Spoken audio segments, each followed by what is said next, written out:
करे है बड़की ये पहले बता वो आई है ओकरे जौन है आज कई महीना हो के तो का आए। अबे तोहरे कौनो दर दवाई करे होते तोहरो लड़किया बाल बच्चा दे होते। अरे का बुआ ऐसे का कहा तो जैसे लाभ हमरे होबे न करे हमारी उम्र समय पूरा बीती के बका। अब अगर भगवान ताक दे हम पतंग के ठोई फेंक दे। दवाइया कराई लेबू तो जल्दी हो जाए मऊ भतीजवा देख लेबै। अरे बुआ हो तू टेंशन दिला हम दवाई कराई ले फाइन ले बा जब हो जे तबे देख लू हमरा। चल ठीक बाटे जल्दी सो जाए हम भतीजी भतीजा देख लेबै।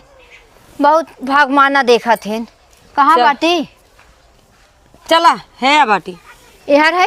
हाँ दहियरा के नाती ना मटका फुला दे ना कहे अपने फुला ले अपन कहिए मटका फूटी और एम्मा से निकली बच्चावा।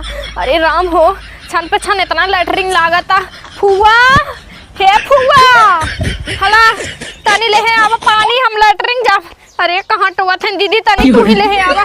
चल ठीक बता हम तो के बतावे चाहिए ने दीदी हो कहाँ आई हे हाय फुआ है हे मटकवा कहिया निकली लिया चल तू डॉक्टर ने चिरवा दे तू जल्दी फुटा। हाँ माई देना हो तो हमसे पूछा बहन बुआ मैं वही ताना मारी ने। हे दीदी वैसे ही 1 साल से ले है हमार पेटवा बहुत भारी अरे भारी लग रहा तो कहूं एकदम मेंटल के मेंटल रह गयो 9 महीना में निकला थे 1 साल ना लागत लड़की हो तो 8वां चलत बा 1 महीना और सब्र करा बस। अरे राम हो 1 महीना में हो जे छुटका। हमें दहिया नाती आज उनके डंडा डाली था पिछवाड़े। हाँ नहीं तो